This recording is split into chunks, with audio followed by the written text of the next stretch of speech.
Hey boys and girls, thanks for being patient. I'm back.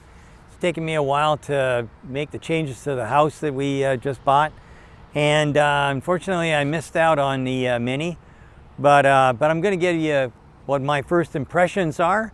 I'm also going to talk to you a little bit about what Munro did, because as I mentioned a couple of times, we do tear cars to pieces and look inside and we do these videos, but our real job is new product development. And quite frankly, the transition between what you saw with Paul's original car and what you see here, that transition we had a lot to do with at Munro & Associates. So what I'm going to do is I just walked out. I haven't had a chance to see this car up close. I'm just going to do the normal walk around. It'll be a lot faster because this has got to go back shortly.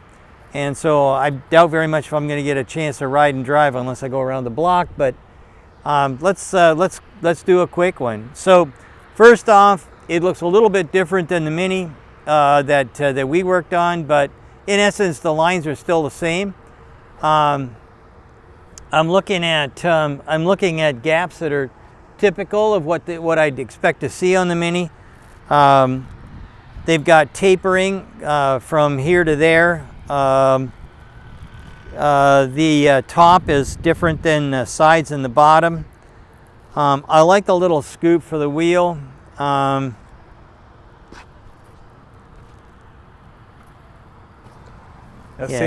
See right here, so you have a normal gap here, but then you can see this I can see there. But that's the rubber. The rubber gives you a false impression. So but this is definitely a lot tighter than the door is. But I'd expect the door to be slightly bigger. I would not expect this gap to narrow down. So you can see here that this is quite large, and then it tapers down to almost nothing. I can't even get my fingernail in. This and this should all be the same. On a door, different rules, but it's still within tolerance.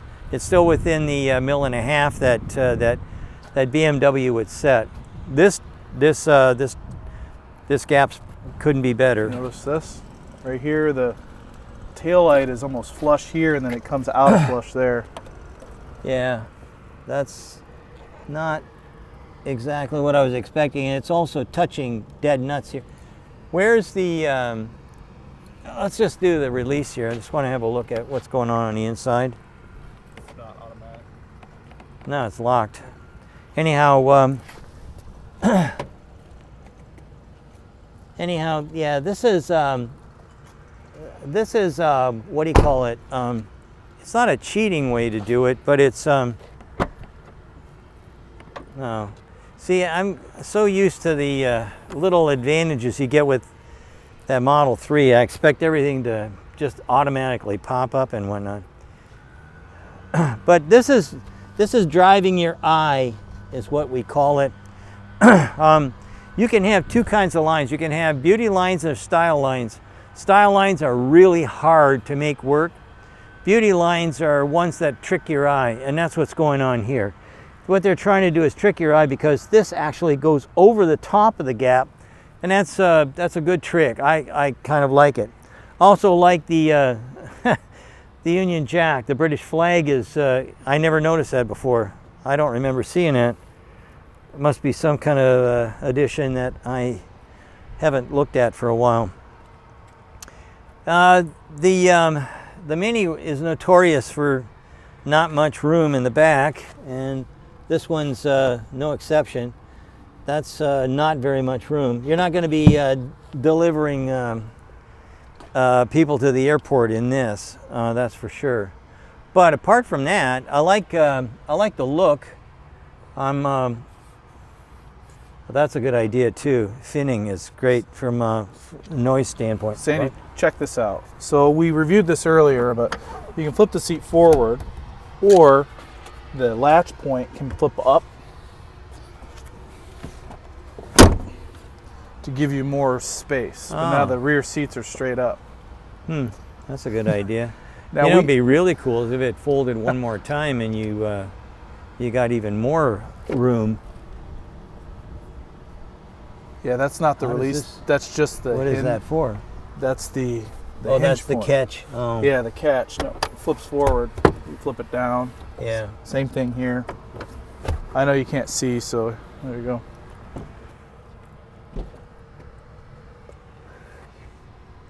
Yeah, I wouldn't have done it this way.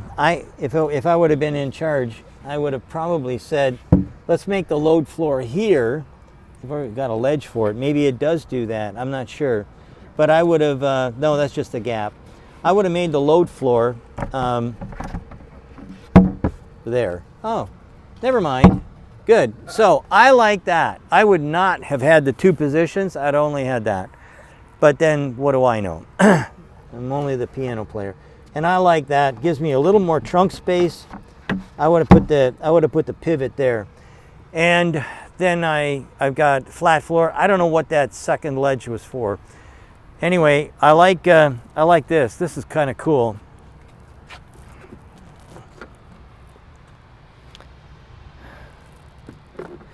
So one of the toughest things in building a car is making the fuel door, in this case the electrical charge door, have the same gap. And as you can see, it's a challenge here because down here it's tight, tight, tight, loose, loose, loose, loose. So the guys over at BMW, when you choose to put in something like this, it's always a good idea if you think real hard about, do we really want to have a filler door? Do we really want to have a filler door that we're going to have to massage probably 2 or 3 times on the assembly line? Or do we want to do something like what Tesla did and put it into a tail light or a marker or something like that? I personally don't like it. Now, Sandy, Paul and I did a quick walk around of this vehicle, and he pointed out the exact same thing as you. So it is refreshing that 2 trained eyes found the exact same thing. Well, there we are. So I'm glad that Paul did that. So again, you look at this side, door couldn't be better. The gap here looks actually the same. It also looks like it's going to start raining here shortly. And you can see here too, you got skinny to nothing. So what they did was they made it symmetrical. The gaps here are the same, so no big wow there. Dare I ask, can we pop the frunk and see what happened? Or what they've done? I'm hoping for something a whole lot better than the BMW guys. Good news. They only got 1 latch. Oh, you got to be kidding me. Wait, well, is this a hybrid? No. Oh, you got to be kidding me. I've got an idea. Let's make it so that we can make it look like an engine is in here. And then we can be profitable. I can hear the yelling and screaming right now. Oh, I can't believe that the English guys would allow them to do that. How do you get this? I'm letting you figure it out. It's like deja vu for me. Yeah, well, here's the deal. I always know that if I pull hard enough...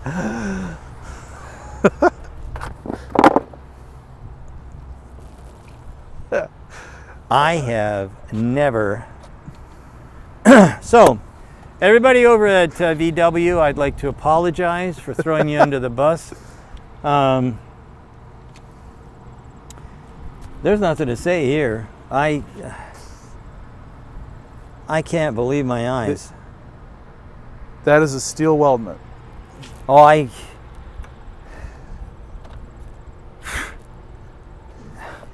You know what's real refreshing, Sandy, is... Refreshing? Here's what's refreshing. I popped this cover off. The first thing I said, man, this is worse than VW. Well, I just apologized to VW, but let's not do that twice. Yeah. This is what happens when people, when engineers decide, oh no, I'm the smartest guy in the world. I don't need to look at what anybody else does. I'm gonna blah, blah, blah. It's always a good idea. There's a general, his name is Sun Tzu. He's Chinese. He's been dead for about 3,000 years. Know your enemy, know yourself, win every battle. If you don't know what your enemy is doing, if you don't know what the competition is doing, you're screwed. That's why we do benchmarking. So that we know when we bring a product out to the market for our customers. And by the way, this was one of our customers. After this was a big time success, everybody, they say that failure is an orphan, but success has many fathers. Some of the fathers had to get out, and one of them was us. We were given the shove. After a successful launch, everybody gave us a lot of accolades and whatnot, but we never got any more work. I can tell you for sure that the guys that I worked at BMW with on the original Mini, we would have never done this. Never. Not in a million years. Let me rephrase that. First off, before I start throwing rocks, is there space claim in this car, or is this the only place it can go? You're talking about all the high voltage electronics? Yeah. What's underneath the rear seat? Batteries. Batteries. Yep. What's the range of this thing? 120. Oh, you got to be kidding me. It's 120? Yeah. What kind of batteries are they using? I don't know yet, but if I had to guess, probably Samsung. The same ones Prismatic, that they used in that thing. Probably in the BMW i3. Mm-hmm. They take up an awful lot of extra room. They're not as efficient. Weight to energy ratio is, for me, bad. Wow. Here, let me we can put that lid back. Let's just put this back together and let's go inside and see what we've got in there. Oh yeah, I'm looking at the styling. I like the styling a lot. I like the way it looks. I like everything about it. Let me just, is this a... So Sandy, we already extensively covered the interior, so more just your first impressions of fit and finish and how it feels. The fit and finish is absolutely brilliant. This is again using beauty lines all over the place, and I guess I can't say anything bad about it. Is the glove box still refrigerated and whatnot? Oh, I don't know. Because that was one thing we brought in that was an innovation. We made it so the glove box was heated and cooled. Yeah, I like everything about this. This still looks British as far as I'm concerned. I don't know what the deal is here about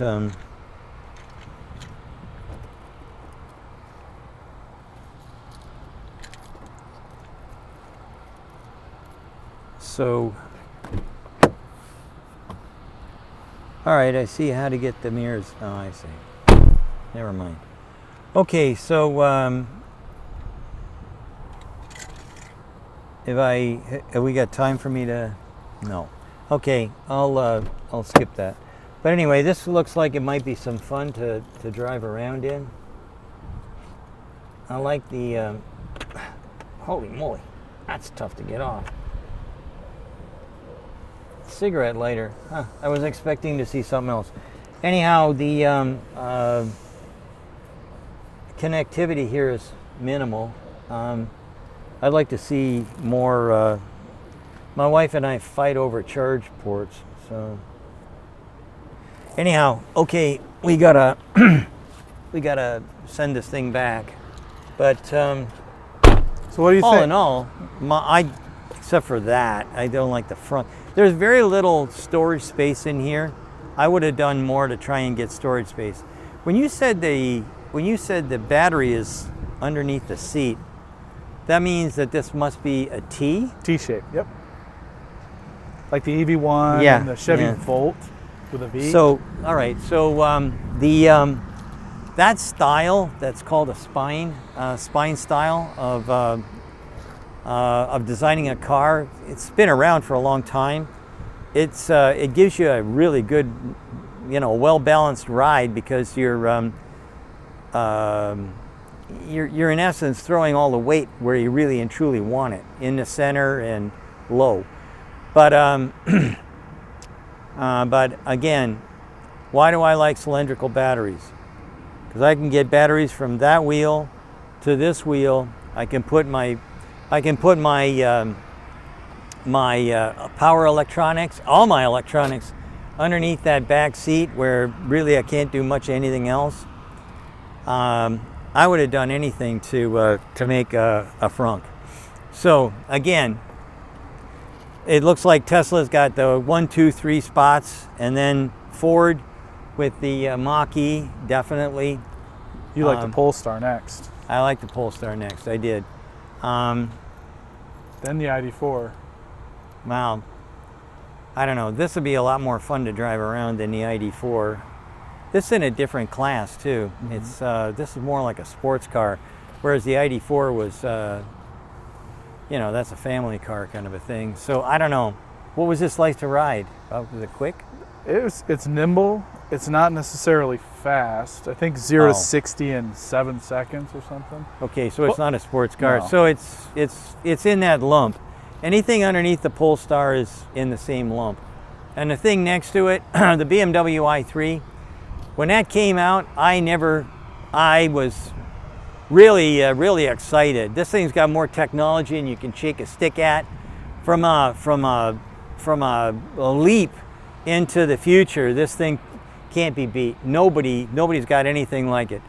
Carbon fiber body, welded aluminum like nobody in the planet could possibly come up with. I was really impressed with the BMW i3. Unfortunately, we spent a lot of time and effort creating a 26,000 page report on that, which we now sell for $10. So yeah. If you want to pick that up. Yeah. This looked out of place when it came out, the BMW i3, but it's starting to kind of fit in now. It's 2021. Well, and it looks pretty good. I like this color. You know what? Everything from somewhere here back, I liked.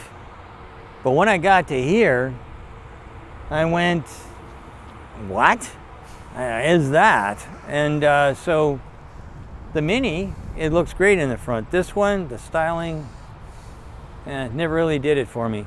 The other thing I liked about this car, is it open? Nope.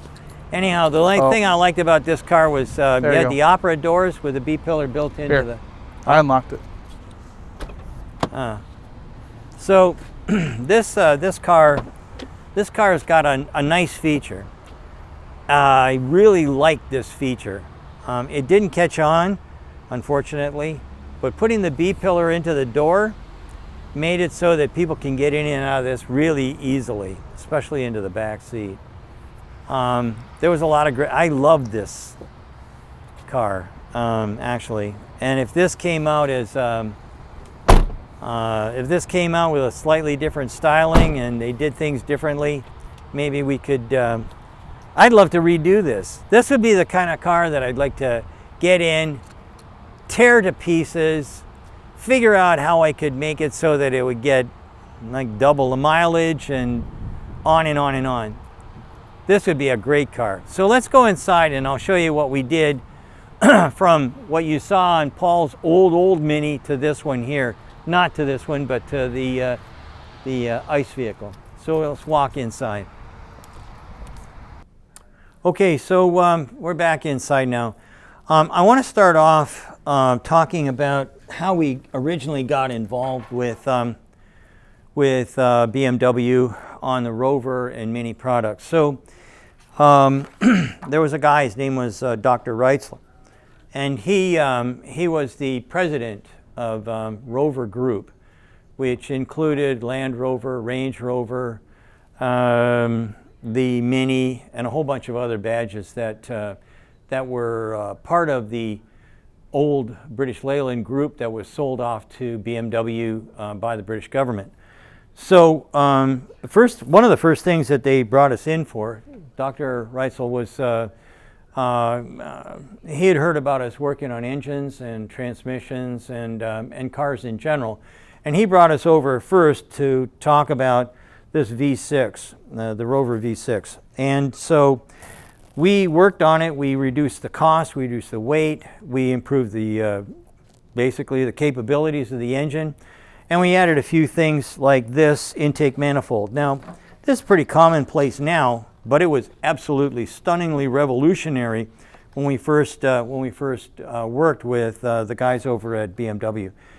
This intake manifold is made out of plastic, and at that point in time, most everybody was making their intake manifolds out of rugged, manly, heavy aluminum. This is not revolutionary now, but in its day, this was big stuff. So this design and the implementation thereof, this was something that won the SPE, Society of Plastic Engineers Award, in 1999. So we were kind of hot stuff with BMW on the engine and powertrain side, and then they said, well, what can you do for us on the other side? So we worked on the Range Rover and took them from 53rd in JD Power to number 7. That was a big change, big difference. Plus the cost went down, the warranty cost went down, way down, on and on and on. So then Dr. Reitzel said, we need you guys on the Mini. So this is what the Mini used to look like a long time ago. This is where Dr. Izagonis was the guy who invented this car in the early 60s. And it basically, it took the market by storm. It was phenomenally successful. Millions and millions of these things were sold. But it was pretty old in the tooth. Most people wouldn't let it into their country anymore because of the crash worthiness and whatnot. So BMW decided that it's time to refresh it. So we were brought in. We were kind of like consultants, program managers, whatever you want to call us.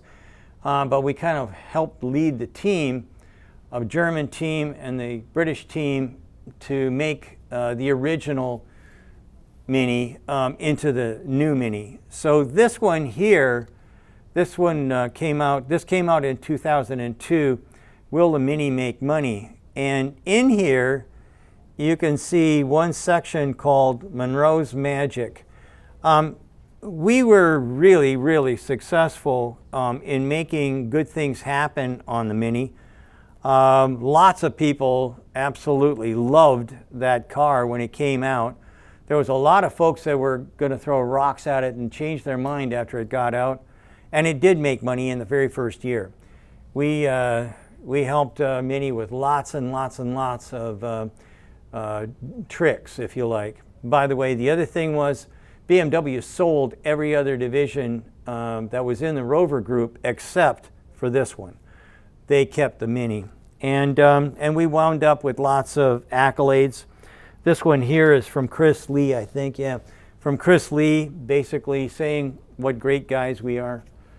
I have this as well. This is a couple of the other thingies. Munro has an excellent hands-on approach that engages the team on the wider objectives of the business. And the reason for that was because we were not only looking at the design of the product, but who was going to be building it, who the suppliers were going to be, what does the factory, we redesigned that factory completely. There's a bunch of stories on that. We changed the management look. Ian Robertson was the managing director of the whole of Land Rover, and he actually was brought to BMW, and later on he took over lots of different things. He wound up as a senior VP or something, I can't remember. And then Chris Lee, it's in here.